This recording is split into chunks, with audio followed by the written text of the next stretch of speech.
tan significativos. Y ahora les voy a leer de los versos del Capitán de Pablo Neruda, un pequeño poema en donde ustedes van a notar cómo la forma incluso es distinta. La poesía de amor tiene mucho que ver con el cuarteto, con una rima muy particular, y esta poesía, que tiene mucho más de ideología, tiene una forma diferente, más de sonetos y un verso que refuerza el monte y el río. Y les quiero contar por qué escogí este poema. Cuando llegó María Rey, nuestra doctora, al colegio, yo recordé a su mamá. La mamá de María Rey fue mi compañera de literatura en el primer semestre. Ella se retiró de la carrera porque quedó embarazada de su segundo hijo, el hermano, uno de los hermanos mayores de María. Y cuando estábamos en la universidad, el profesor de introducción a la literatura, que como dice mi hija, todos tus profesores ahora son edificios porque todos se murieron en la Javeriana y entonces los edificios tienen los nombres de esos que fueron mis profesores, nos dijo que cada uno tenía que escoger un poema y hacer una presentación. Y yo hice esa presentación en una clase en que coincidía yo con Pilar, la mamá de María, y disfruté mucho todos los comentarios críticos maravillosos que hizo alrededor de mi análisis del poema, y por eso lo escogí para ustedes, como recuerdo a Pilar y como un homenaje de cariño para ella y para ustedes. El monte y el río. En mi patria hay un monte, en mi patria hay un río. Ven conmigo. La noche al monte sube, el hambre baja al río. Ven conmigo. ¿Quiénes son los que sufren? No sé, pero son míos. Ven conmigo. No sé, pero me llaman y me dicen, sufrimos. Ven conmigo. Y me dicen, tu pueblo desdichado entre el monte y el río, con hambre y con dolores, no quiere luchar solo. Te está esperando, amigo. O tú, la que yo amo, pequeña, grano rojo de trigo. Será dura la lucha, la vida será dura, pero vendrás conmigo. Y yo recuerdo que cuando terminé de hacer el análisis, yo les decía que si el capitán me hubiera escrito a mí ese poema, yo me hubiera ido con él. Les deseo un muy feliz día del idioma. Para mí es una fecha muy importante. Muchas gracias. Cuarto punto. Ahora, desde las distintas áreas de estudio de nuestro colegio, dedicadas a las lenguas, francés, inglés y español, una declaración.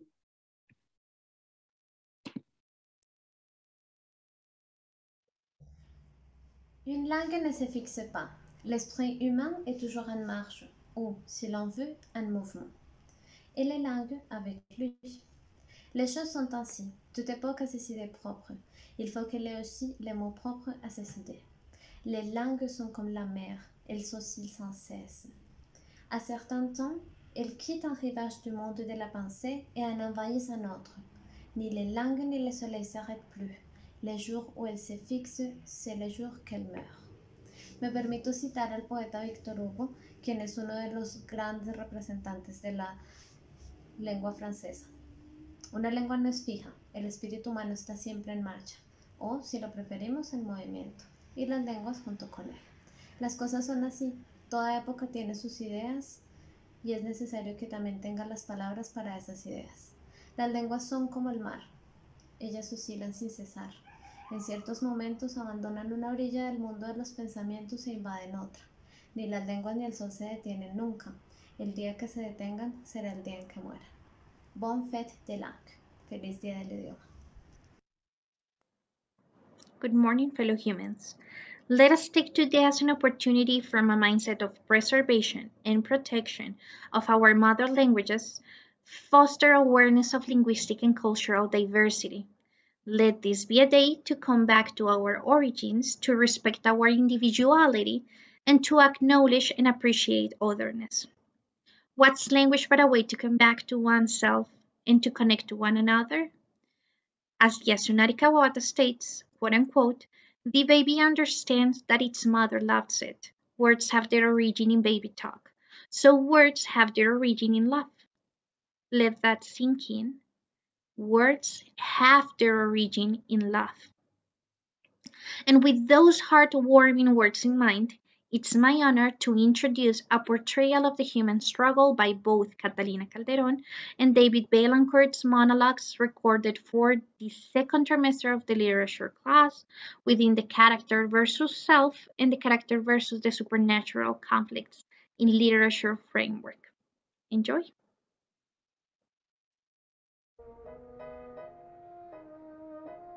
Oh dear. It seems you've seen it. It also appears, little boy, that you have the same power as I do.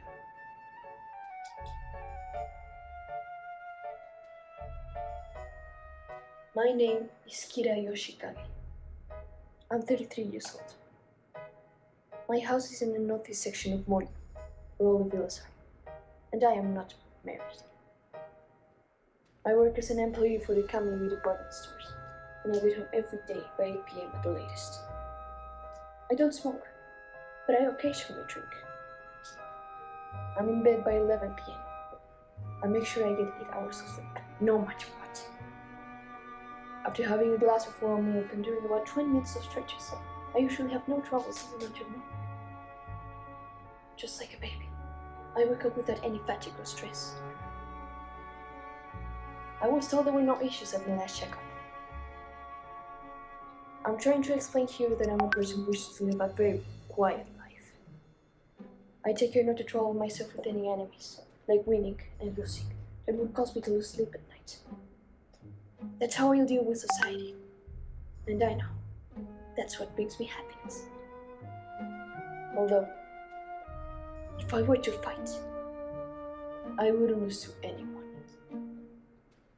Basically, Shigechi, you are a troublesome thing that would hinder my sleep, and therefore, you are my enemy. Healer me. It's what I mean my ability. I am going to eliminate you now, before you have a chance to even speak, so I can sleep soundly again tonight. To become secure, I have to have value. I want to be worth something. I want to be worth enough to attract the attention of others. But your value is something you have to find for yourself. You have to find it, Shinji. Then what am I? What am I? Wait. What is this? This is me. This is the shape that lets others recognize me as myself. This is my symbol for myself. This is, and this is as well. Representations. Everything is merely a description, not the real myself. Everything is simply a shape, a form, an identifier to let others recognize me as me. But then, what am I? My true self? My fake self? What is it that I am? There is little difference between how you interpret yourself and how the others interpret you. My clothes, my shoes, my room. These are all parts of what makes up myself. So, what I think is me is me. What I recognize as self is myself. I'm no more or no less than the sum of my self-awareness. But I don't understand myself. What am I? Where am I? Where am I? Where am I? I don't understand myself. How can I love myself?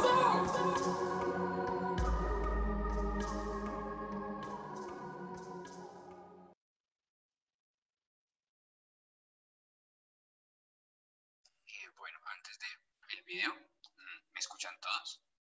Si lo podemos parar un segundito. Se llama lengua al conjunto sistemas de formas o signos orales escritos que... Gracias. Preparé unas breves palabras antes del video para poder introducirlo. Entonces, pues aquí va. El Día del Idioma es un día para celebrar la riqueza cultural que está presente en las formas de expresión y comunicación humana. Pero en este día los queremos invitar a celebrar la diversidad de las lenguas. Aunque los idiomas parecen ser estructuras fijas, los idiomas y lenguajes están vivos, los idiomas cambian, se transforman, se comunican entre valles, llanuras y cordilleras. Si hacemos un recorrido solamente por la geografía colombiana, podemos encontrar una diversidad de dialectos, modificaciones del español, influenciadas por las lenguas africanas e indígenas, las lenguas de nuestros ancestros, que hoy permanecen en la vida cotidiana de los pueblos. De hecho, en Colombia existen aproximadamente 65 lenguas indígenas y más de 5 lenguas criollas, que poco a poco tienden a desaparecer. Hoy queremos aprovechar la oportunidad para recordar la importancia de la diversidad etnolingüística en Colombia y en toda América Latina, para visibilizar la riqueza cultural de los pueblos que hablan español. A continuación, es un gusto presentarles un pequeño video que prepararon los estudiantes de grado séptimo de taller 3, alusivo a la diferencia entre lenguaje, idioma y dialecto. Gracias. Ahora sí, Sergio, si puedes poner el video, te lo agradezco. Gracias.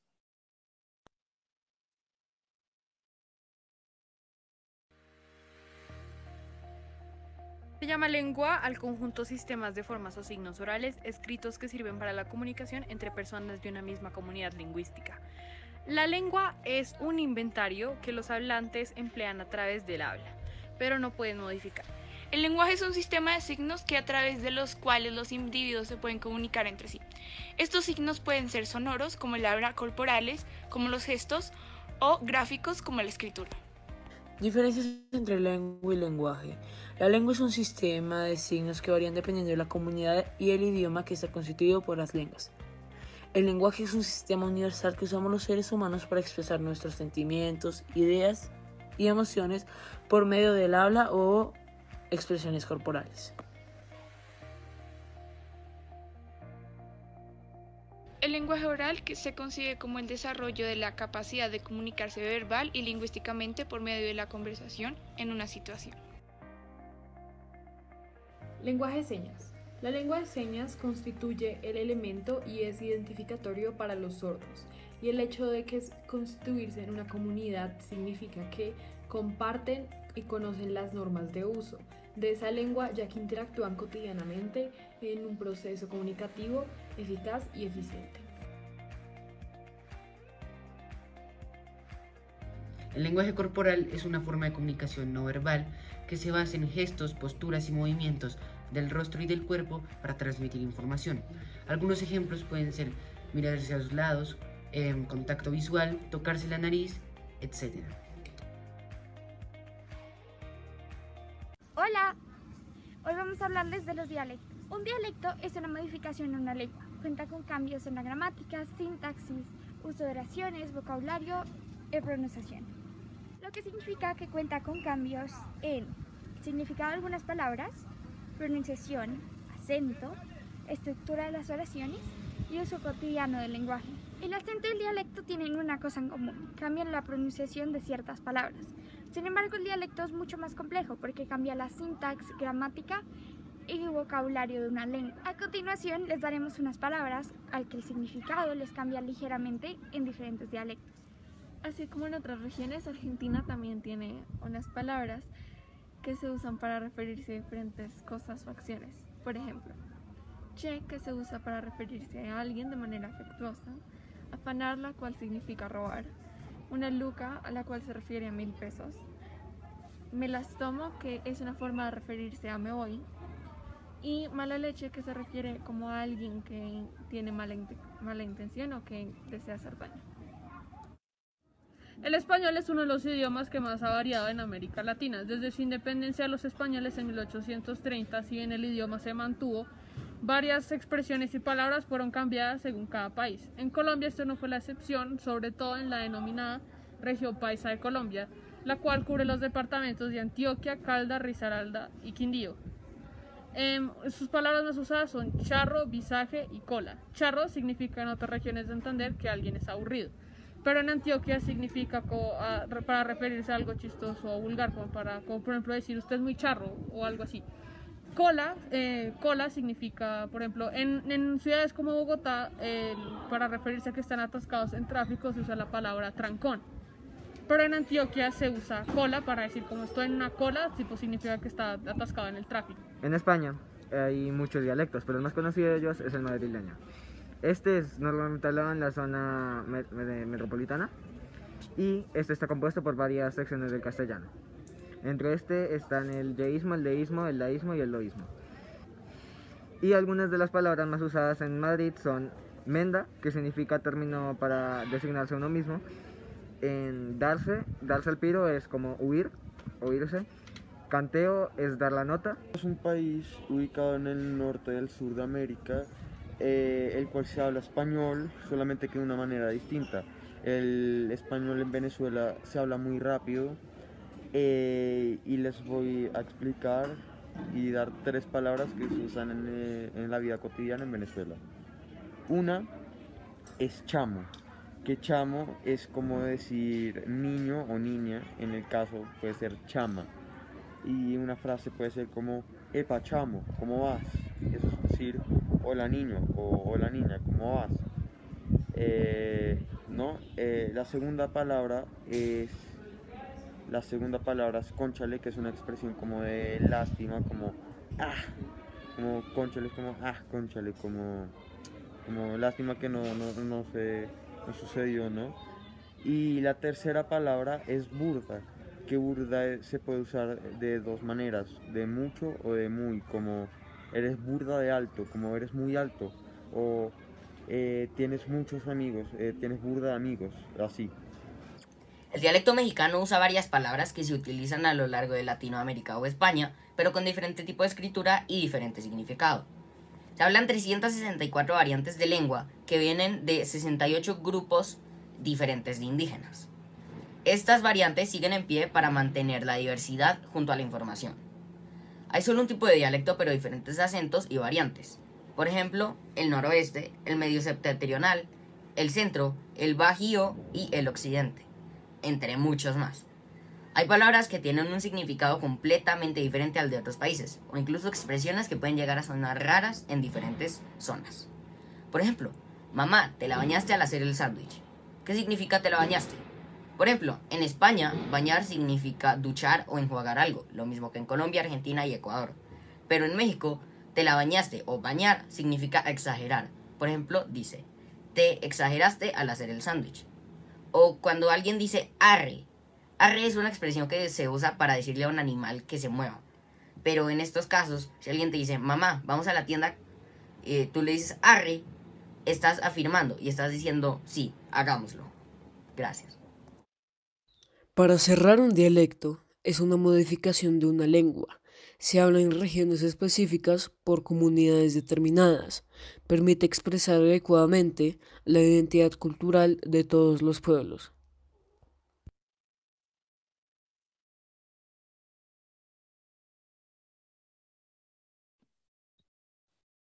Quinto punto. Grandes hitos de la lengua desde la obra El Principito de Antoine Saint-Exupéry por Taller 4A.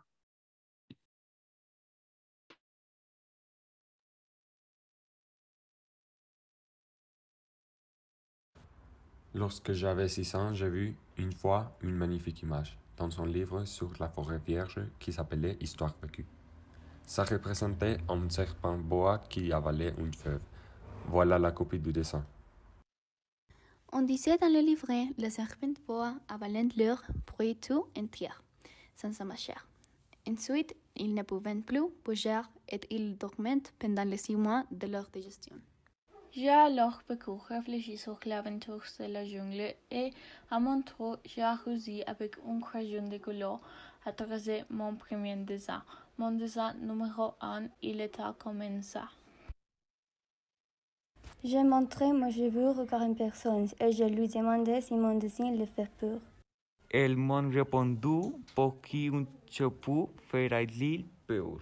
Mon dessin ne représentait pas un chapeau, il représentait un serpent boa qui digérait un éléphant. J'ai alors dessiné l'intérieur du serpent boa afin que les grandes personnes puissent comprendre. Elles ont toujours besoin d'explications. Mon dessin numéro 2 était comme ça. Les grandes personnes m'ont conseillé de laisser de côté les dessins de serpents boas ouverts ou fermés et de m'intéresser plutôt à la géographie, à l'histoire, au calcul et à la grammaire. C'est ainsi que j'ai abandonné, à l'âge de 6 ans, une magnifique carrière de peintre. J'avais été découragée par l'insuccès de mon dessin numéro 1 et de mon dessin numéro 2. Les grandes personnes ne comprenaient jamais rien toutes seules, et c'est fatigant pour les enfants de toujours leur donner des explications. J'ai donc de choisir un autre métier et j'ai appris à piloter d'avion. Je volais un peu partout dans le monde. Et la géographie, c'est exact. m'a beaucoup servi. Je savais rencontrer du premier coup d'œil le champ de l'Arizona. C'est très utile si l'on est regardé pendant la nuit. Je me suis eu à cours de ma vie des tas de contacts avec des tas de gens sérieux. J'ai beaucoup vécu chez les grandes personnes. Je l'ai vu très près. Ça n'a pas trop amélioré mon opinion. Quand j'ai rencontré un qui me paraissait un peu lucide, j'ai passé l'expérience réelle de mon dessin numéro 1, que j'ai toujours conservé. Je voulais savoir si elle était vraiment compréhensible, mais toujours elle me répondait, c'est un chapeau. Alors je ne lui parlais ni de serpents, ni de forêts vierges, ni d'étoiles. Je me mettais à sa porte. Je lui parlais de bridge, de golf, de politique et de cravate.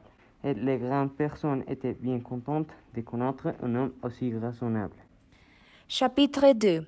J'ai ainsi vécu seul, sans personne avec qui parler véritablement jusqu'à un pan dans le désert du Sahara, il y a 6 ans. Quelque chose s'était cassé dans mon moteur, et comme je n'avais avec moi ni mécanicien ni passager, je me préparais à essayer de réussir, toute seule. Une réparation difficile. C'était pour moi une question de vie ou de mort. J'avais à peine de eau à boire pour 8 jours. Le premier soir, je me suis donc endormie sur le sable à 1000 milles de toute terre habitée. J'étais bien plus isolée qu'une naufragée sur radeau au milieu de l'océan. Alors, vous imaginez ma surprise ou le verre de jour. Quand une drôle de petit bois me réveille, elle disait « S'il vous plaît, dessinez mon menton. » Hein? Dessinez-moi un menton. Je sautais sur mes pattes comme si j'avais été frappée par la foudre. J'ai bien frotté mes joues, j'ai bien regardé et j'ai vu un petit bonhomme tout à fait extraordinaire qui me considérait gravement. Voilà le meilleur portrait que plus tard j'ai réussi à faire de lui. Mais mon dessin, bien sûr, est beaucoup moins ravissant que le modèle. Ce n'est pas ma faute. J'ai eu du courage dans ma carrière de peintre par les grandes personnes. À l'âge de 6 ans, je n'avais rien appris à dessiner, sauf les bois fermés et les bois ouverts. J'ai regardé dans cette apparition avec des yeux tout ronds de tombeau. N'oubliez pas que je me trouvais à 1000 milles de toute région habitée. Or, mon petit bonhomme ne me semblait ni égaré, ni mort de fatigue, ni mort de faim, ni mort de soif, ni mort de peur. Il n'y avait en rien l'apparence d'une femme perdue au milieu du désert, à 1000 milles de toute région habitée. Quand j'ai réussi enfin à parler, je lui dis « Mais qu'est-ce que tu fais là? » Et il me répéta alors tout doucement, comme une chose très sérieuse. S'il vous plaît, dessinez-moi un menton. Le mystère est trop impressionnant, on n'ose pas désobéir. Aussi absurde que cela m'a semblé, à 1000 milles de tout détruit habité et en danger de mort. J'ai sorti de ma poche un fil de papier et un éthylographe. Mais je me rappelais alors que j'avais surtout étudié la géographie, l'histoire, les calculs et la grammaire, et j'ai dit un petit bonhomme, avec un peu de mauvaise humeur, que je ne savais pas dessiner. Il me répondit « C'est un afghan, dessine-moi un mouton. » Comme je n'avais jamais dessiné un mouton girafe, pour lui, l'un des 2 seuls dessins dont j'étais capable, celui du bois fermé, et je fus stupéfait d'entrer le petit bonhomme me répondrait. Non, non, je ne veux pas d'un éléphant dans un boa. Un boa c'est très dangereux et un éléphant c'est très encombrant. Chez moi c'est tout petit, j'ai besoin d'un mouton. Dessinez-moi un mouton. Alors je dessinai. Il regarda attentivement puis Non, celui-là est déjà très malade. Fais-en un autre. Je dessinai. Mon ami sourit gentiment avec indulgence. Tout va bien. Ce n'est pas un mouton. C'est un bélier, il y a des cornes. Je refis donc encore mon dessin. Mais il fut refusé, comme les précédents. Celui-là est trop vieux. J'ai vu un mouton qui vit longtemps. Alors, faute de patience, comme j'avais de hâte de commencer le démontage de mon monteur, j'ai griffonné ces deux sons-ci. Je l'ai lancé. C'est celle-là cassée, les montants que tu veux et dans. Mais je veux bien surpris de mon limité du visage de mon jeu jeune. C'est tout à fait comme ça que je voulais. Crois-tu qu'il fait beaucoup hier à ces montants? Pourquoi? parce que chez moi c'est tout petit. Ça souffrira sûrement, je te donne à tout petit mouton. Et le pêcha le vet vaisant du Ticine. Pas si petite que ça. Tinès, il est endormi. Et c'est ainsi que je fais la connaissance de Petit Prince. Voilà le meilleur portrait que, plus tard, j'ai réussi à faire de lui.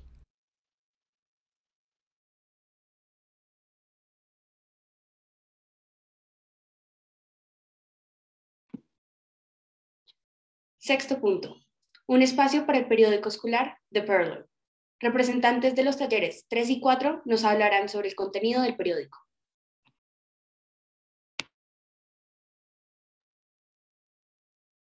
Hola, les quiero mostrar cómo pueden entrar a ver el periódico de Purlow. Entonces van a la página web del colegio y aquí hay un botón que se llama Familias Zen.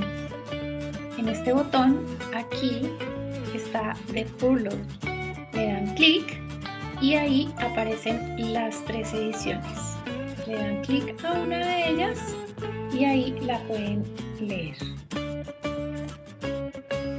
También hay otra opción que es entrar a la cuenta de Instagram del colegio, aquí donde dice Linktree y está el periódico. Por ahora, esas son las 2 formas en que se puede leer el periódico de Purlow.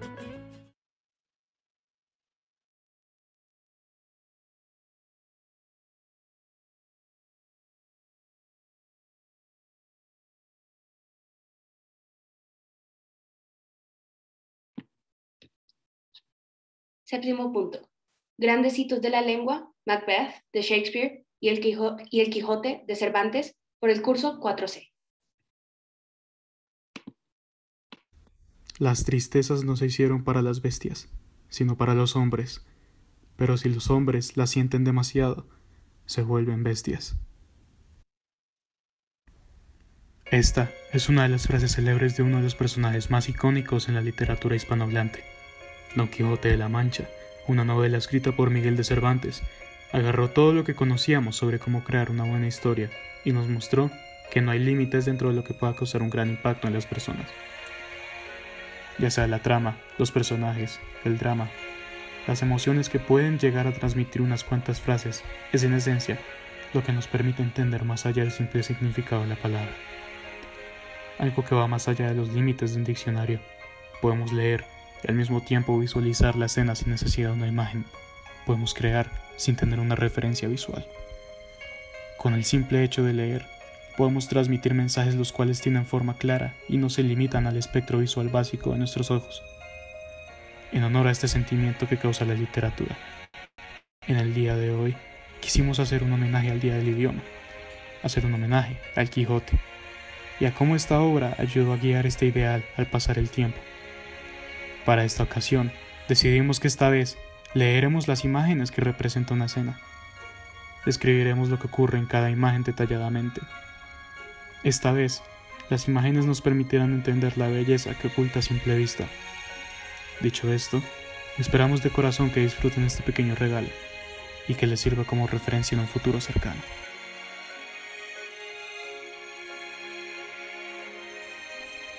Hola. Hoy quiero comentarles acerca de una serie de grabados que hizo el artista francés del siglo XIX Gustave Doré, en los cuales inmortalizó escenas famosas de la obra de Miguel de Cervantes Saavedra, El Quijote de la Mancha. Quiero hablarles particularmente de uno, y es el que se llama Don Quijote leyendo libros de caballerías.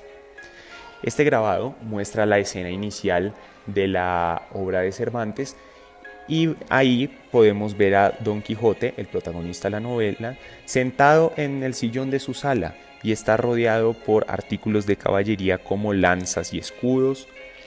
También hay un dragón en esa habitación.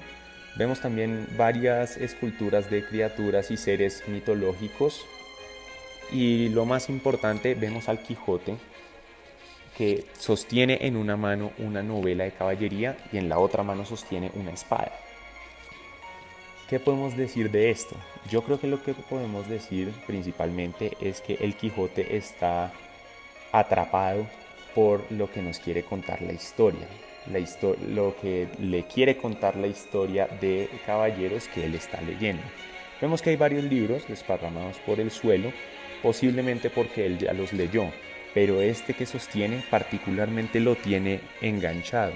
Lo digo porque con la otra mano sostiene una espada y está haciendo gestos propios de un caballero, tales como sacudir su mano con la espada para indicar que hay que luchar o señalar al enemigo. Eso lo podemos decir sobre ese cuadro. Pero ahora quiero hablar de los grabados a nivel general. ¿En qué contexto se hicieron? Podemos preguntarnos.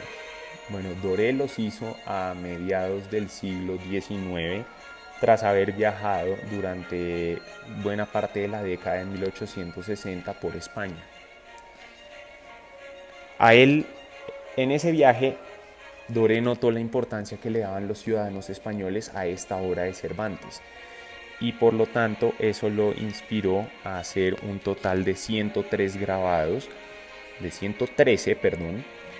con la intención de mostrar los momentos más destacados de la obra, que eran lo que comentaban los españoles con los que él se encontraba.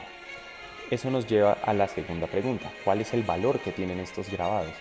Por un lado está lo que digo, que los españoles consideran la obra de Miguel de Cervantes Saavedra como un gran logro para la literatura.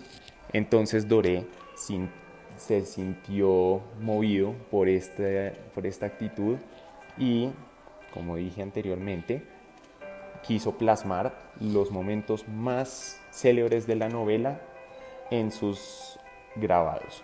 Eso por un lado. Por otro lado, creo yo, la importancia que tienen estos grabados es que nos permiten entender con mayor facilidad la obra de Cervantes. ¿Por qué lo digo? Cuando Cervantes escribió la obra en el siglo XVII, se utilizaba un español distinto al que se usa hoy en día, con tiempos verbales muy distintos con tiempos verbales que en la actualidad no se utilizan. Entonces, si uno lee estas obras a simple vista, uno puede confundirse y es completamente natural.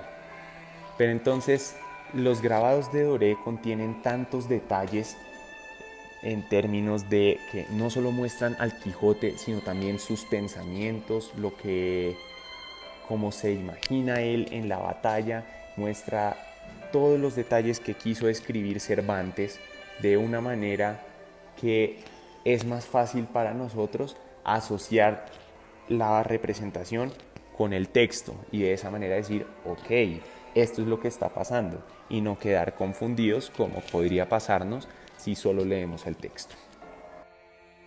Siguiendo con las explicaciones de mi compañero, aquí se puede ver otra de las tan aclamadas obras de Gustavo Doré, esta vez llamada La lucha contra los molinos de viento. En esta obra, representativa de la primera parte del capítulo 8, se puede ver a Don Quijote siendo despedido por los aires tras galopar con todas sus fuerzas hacia el primer molino de viento que encontró. Esta obra dio lugar a una de las expresiones literarias conocidas como luchar contra los molinos de viento, que significa pelear contra enemigos imaginarios. Por último, quiero hablar sobre la técnica que utilizó Doré para hacer su obra, y esta es el grabado. Los grabados son una técnica tanto de impresión como de arte y funcionan más o menos de la siguiente manera. Tú tienes una superficie. Sobre esa superficie, usando un lápiz, haces un dibujo de lo que tú quieras. Luego, cubres con tinta toda la superficie y te la llevas a una prensa. Cuando tú haces presión en la prensa, obtienes diferentes copias de ese dibujo que hiciste. Funciona más o menos como hacer tú un esquema y querer sacarle copias, pero como en esa época no existían las impresoras, que pues suponen un avance tecnológico muy grande, se utilizaba este artefacto que era la prensa, y ahí con la presión podías sacar diferentes copias. Así era más o menos como funcionaba el hacer los grabados. Los dejaré con otro análisis por parte de mis compañeros sobre los grabados de Doré y su relación con el Quijote de la Mancha. ¿Cuál es el propósito de la imagen comparando principalmente a Don Quijote y su caballo y a Sancho Panza y su caballo? Para mí los animales en esta ilustración tienen una relevancia mucho más grande de lo que parece. Si solo vemos a los dos animales y quitamos a los personajes, no se ve nada diferente. Pues vemos dos caballos, o incluso no es un caballo lo que tiene Sancho Panza. Para mí lo que parece es más como una mula o un burro o algo así. No es muy claro lo que es. Pero si añadimos después los personajes a la imagen y comparamos, vemos total la diferencia. Lo primero es, el caballo de Don Quijote tiene una apariencia mucho más como elegante, si se podría decir así. Es mucho más fino. El de Sancho Panza tiene más apariencia de un jayo campesino, al igual que su vestimenta. Entonces yo creo que también la importancia de verlos ilustrados de semejante forma recalca en sí el lugar de estos personajes en la historia, porque así es como lo vemos. Don Quijote quiere ser él cree que es un caballero. Sancho Panza es más como un campesino, muy normal. Es muy importante, yo creo, este pequeño detalle. ¿Qué representa el vestuario de cada uno de los personajes? El de Don Quijote y el de Sancho Panza. Como dije anteriormente, también la vestimenta tiene una importancia muy fuerte. El vestuario en sí representa como cada personaje. Aquí vemos, por ejemplo, a Sancho Panza vestido de forma muy normal, como un campesino. Un sombrero, una vestimenta bastante... Nada fuera de este mundo. Don Quijote está vestido como caballero, pues como sabemos por la historia, él aspira a ser un caballero, él cree que está viviendo en un mundo de caballero y por eso está vestido así, armadura pesada, una lanza. Entonces, obviamente, esto le añade más al detalle de la historia, pues porque representa perfectamente a cada personaje, me parece a mí. ¿Qué es lo que esta imagen quiere demostrar? O más bien, ¿qué es lo que quiere representar al mostrarnos esto? Según ciertas características, al observar la imagen, yo diría que lo que se intenta comunicar es como a pesar de no tener las mismas condiciones, vemos como Sancho Panza siempre está dispuesto a trabajar con Don Quijote. Si observamos la imagen, el vestuario de Don Quijote es muy distinto al de Sancho Panza, al igual que los animales que los transportan. Sin embargo, se observa esa relación de respeto y de amistad.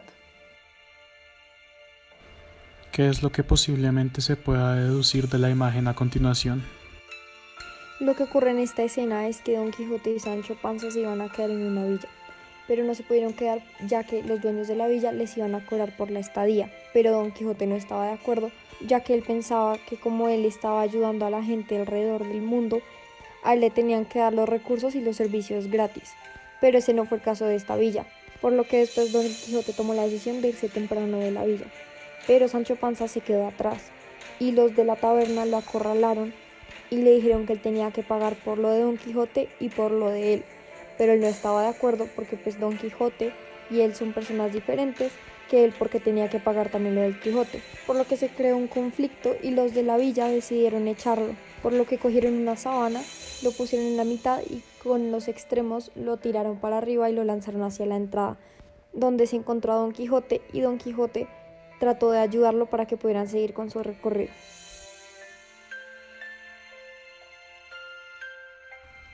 Muchas son las imágenes las cuales representan la obra de Miguel de Cervantes, y es gracias a Gustave Doré que podemos entenderlas, adaptarlas y disfrutarlas, hasta un punto mucho más allá de lo personal. Con solo ver las imágenes se puede deducir lo que ocurre en cada una de ellas, una historia diferente, un desarrollo único, una fábula que contar, un aprendizaje para apreciar. Con esto concluimos nuestro aporte al Día del Idioma. Nuevamente, deseamos que lo hayan disfrutado. Ha sido todo un placer.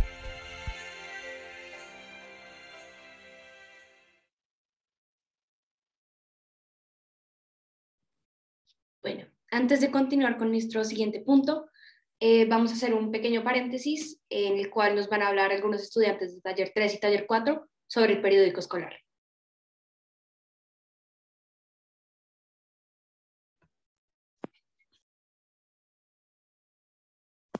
La importancia del periodismo. No se sabe con seguridad cuándo empezó el periódico. Diferentes fuentes afirman que se originó en Roma durante los años de Julio César, donde se le denominaba acta diurna. Otras fuentes sugieren que se origina en la antigua China. Nadie sabe con certeza cuándo. Pero sea como sea su comienzo, sabemos que los seres humanos siempre han sido de suma importancia comunicar sus opiniones y acontecimientos, sean políticos, culturales, filosóficos, científicos o artísticos. Compartir lo que descubrimos, pensamos y sentimos siempre ha sido importante. El periodismo no solo sirve para comunicar e informar, sirve para expresarse libremente por medio de diferentes formas de creación literaria. Por eso, en el Día del Idioma queremos enfatizar la importancia del periodismo. Muchos olvidan que el ganador del Nobel, Gabriel García Márquez, fue periodista. De hecho, uno de sus libros más conocidos, Del amor y otros demonios, se basa en una noticia que él, como gran escritor que era, inmortalizó con sus palabras. Él creía firmemente que la ética del periodista era casi tan importante como la noticia en sí. Esto es una cita. La mejor noticia no es siempre lo que se da primero, sino muchas veces la que se da mejor.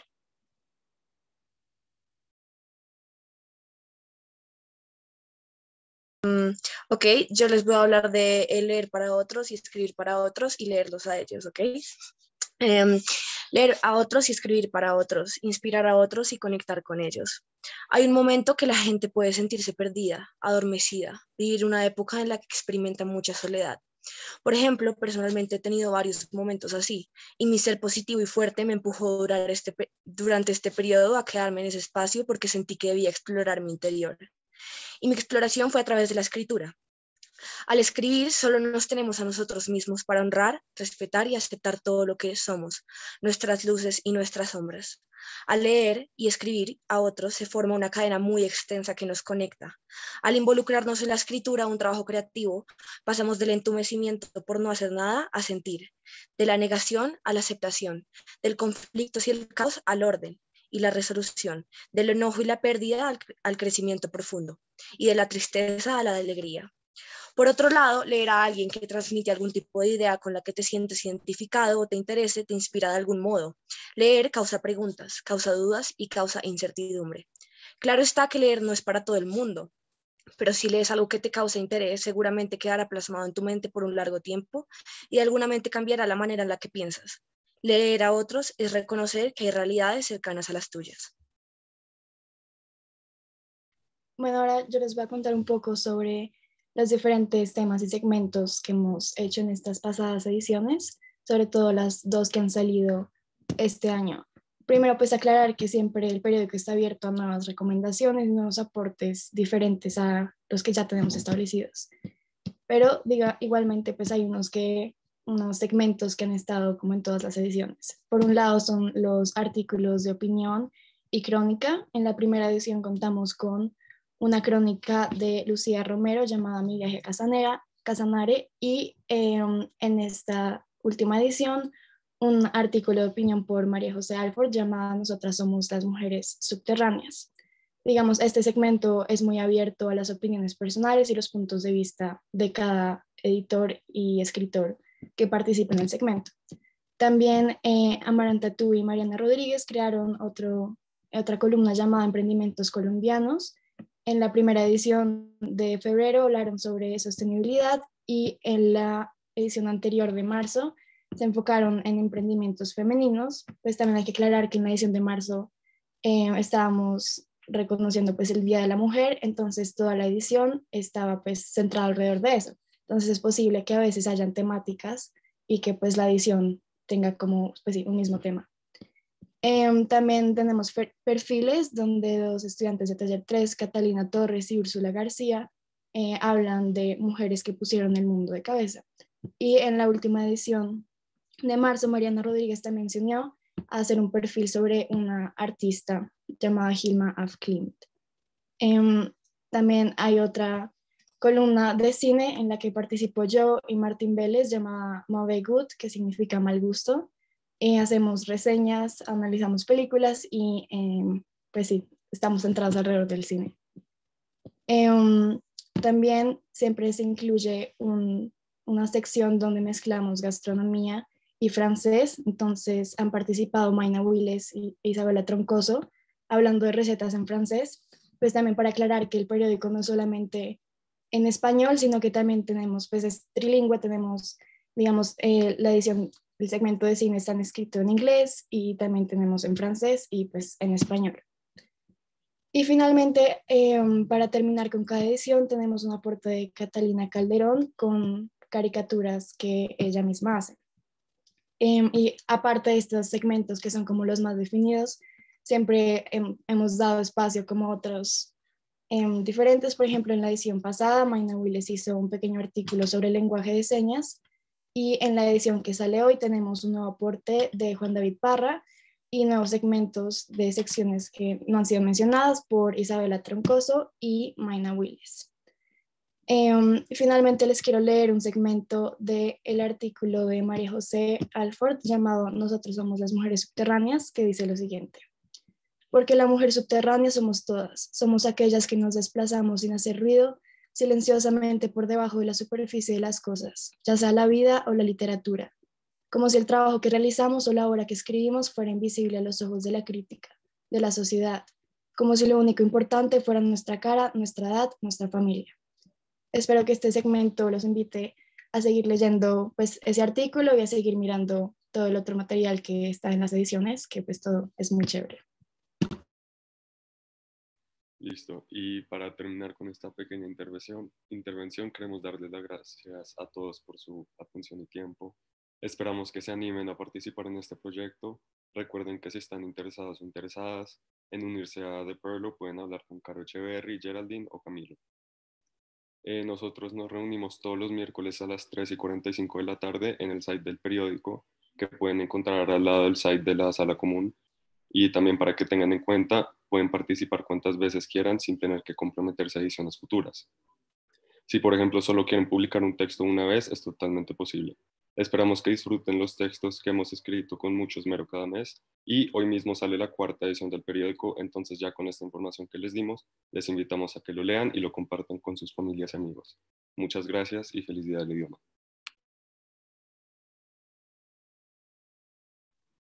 Bueno, ahora continuamos con el punto número 7, con el siguiente video del curso 4C.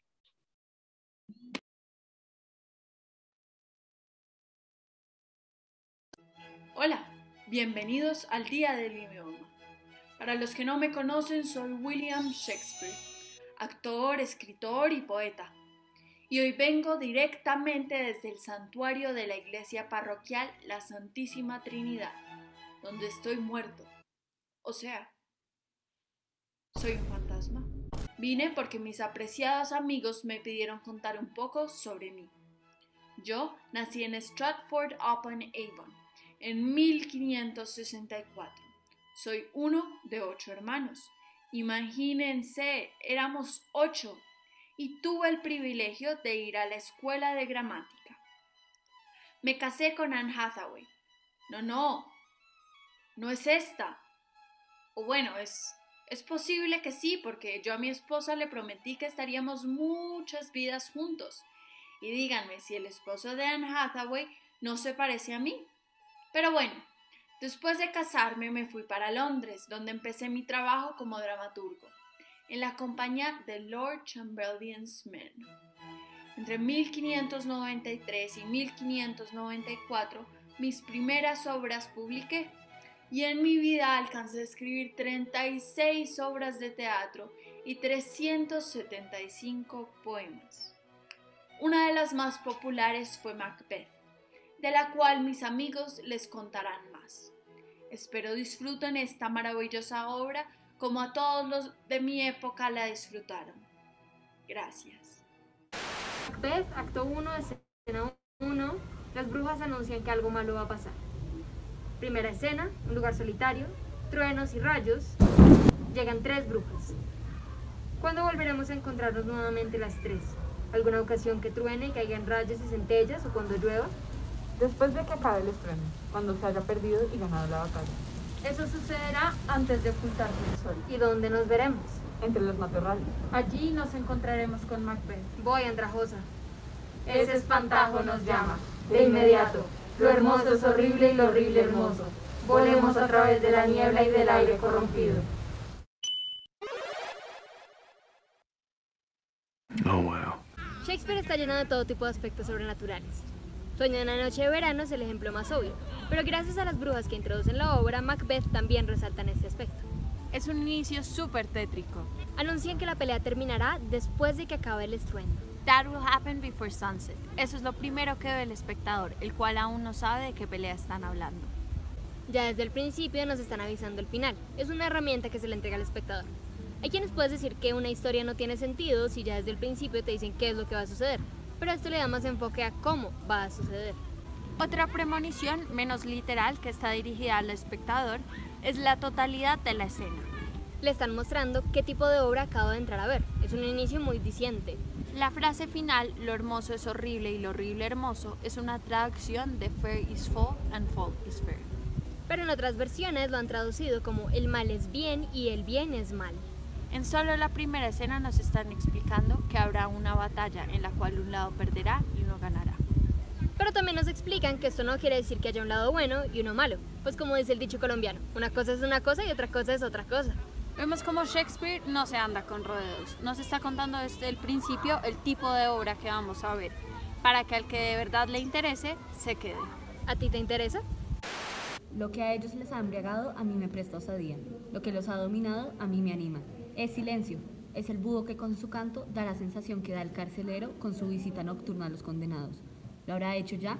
Están las puertas abiertas y los indigestos chambelanes burlan con ronquidos el cumplimiento de sus deberes. Les he añadido a su bebraje de leche, agria y vino una droga que en estos momentos tiene a sus naturalezas en lucha entre la vida y la muerte.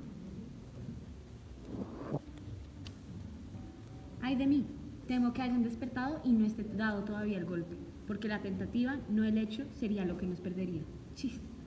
Dejé las dagas preparadas, por fuerza las ha encontrado. Si no me hubiera recordado a mi padre cuando dormía, yo misma habría acabado con él. Lady Macbeth tiene una gran influencia sobre el propio Macbeth, mostrándole sus debilidades y usando la manipulación como técnica para convencerlo. Si no fuera por ella, Macbeth no tendría el valor para cometer tal acto. De aquí nos entran ciertas dudas. ¿Es Macbeth realmente una buena persona simplemente influenciada por el mal? ¿O se necesita un trazo de maldad para poder cometer estos crímenes? Ya está consumado. ¿Oíste algún ruido? Sí, el alarido del búho y el chirrido de los grillos. Aquí Macbeth le explica a su esposa que acaba de llevar a cabo su plan de matar al rey Duncan para él poder convertirse en rey. Uno dijo, Dios nos bendiga, y amén el otro, como si hubieran visto estas manos mías de verdugo. Observando su terror, no pude contestar amén a su Dios nos bendiga. No pienses tanto en eso. Pero, ¿por qué razón no pude pronunciar el amén? Era yo quien más lo necesitaba, la bendición, y el amén se me ahogó en la garganta. Estas cosas no deben tomarse como tú las tomas, nos volveríamos locos. Creí escuchar una voz que decía, no duermas más, Macbeth asesina el sueño. ¿Qué quieres decir con todo eso? Y siguió diciendo a toda la casa, no duermas más, Glamis ha asesinado el sueño, y por ello ya no dormirá más, Cawdor. Macbeth no dormirá más. Macbeth es capaz de comprender las implicaciones de sus actos y la carga moral que esto conlleva. Él sabe que lo que hizo manchará su conciencia por el resto de su vida. Por otro lado, Lady Macbeth no tiene conciencia. El bien y el mal son dos palabras que para ella no tienen sentido. Ella no entiende el conflicto interno de Macbeth. Para ella, este es simplemente un trazo de debilidad. No, no iré más. Temo reflexionar en lo que he hecho. No me atrevo a imaginármelo otra vez. ¡Qué flaqueza de resolución! Dame los puñales, los que duermen, y los muertos no son sino sombras. Únicamente los ojos de los niños tiemblan ante una estampa del diablo. Si sangra, adornaré con esas gotas las caras de sus servidores, de manera que sean muestra de su culpabilidad. ¿Qué es lo que me sucede que el menor ruido me asusta? ¿Qué manos son esas que me arrancan los ojos? ¿Podría todo el inmenso océano de Neptuno dejar limpias de esta sangre mis manos? No, esa mano mía enrojecida, la mar inmensa tiñendo de escarlata, de verde de sus aguas. También mis manos tienen tu color, pero es porque yo me avergüenzo de alentar un corazón anémico. Oigo que tocan en la puerta del sur. Volvamos a nuestra habitación. Un poco de agua nos lavará de esta acción. Fácil cosa es. Tu resolución te ha acobardado. Lady Macbeth no experimenta remordimiento. Para ella, el asesinato es una tarea fácil de completar. Un deber, con un fin que justifica los medios, el poder. La muerte es como un sueño eterno, y la sangre como una mancha de pintura fácil de lavar. En cambio, para Macbeth, esta es una mancha imposible de remover. Por fuera desconocerme a mí mismo, que juzgar lo que he hecho.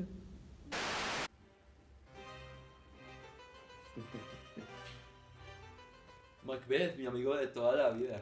Qué bien que seas rey y todo esto. De hecho, me parece muy sorprendente que esas brujas tuvieran razón sobre el futuro.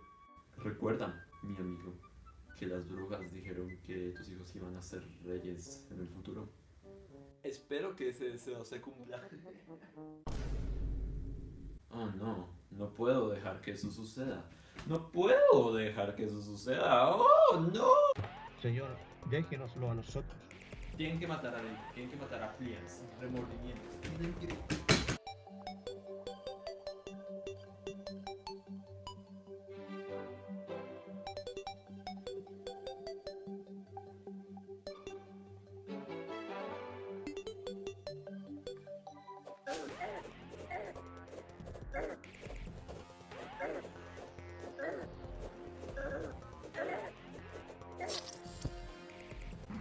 I'm in danger. Oh, bueno, espero que eso se resuelva pronto.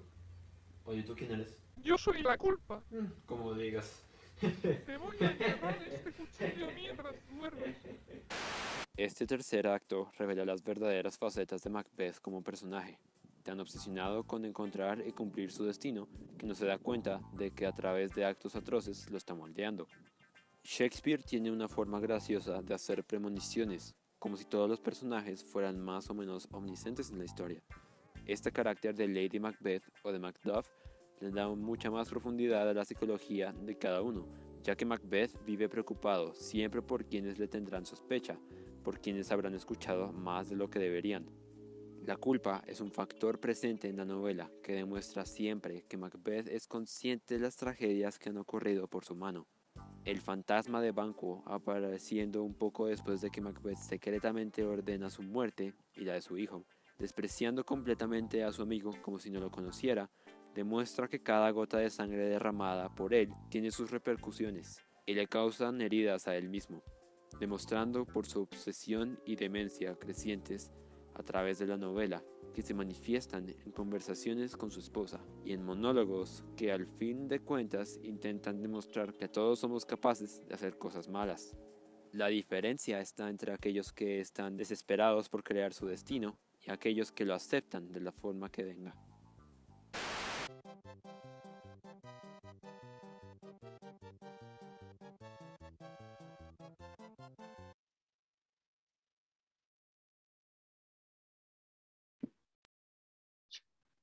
Punto número 8. Himno de nuestro colegio Quiraya.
El amor me abraza y llena cuando sí.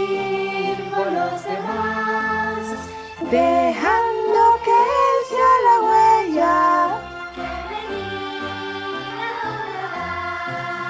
Todos juntos aprendemos A ser libres de paz.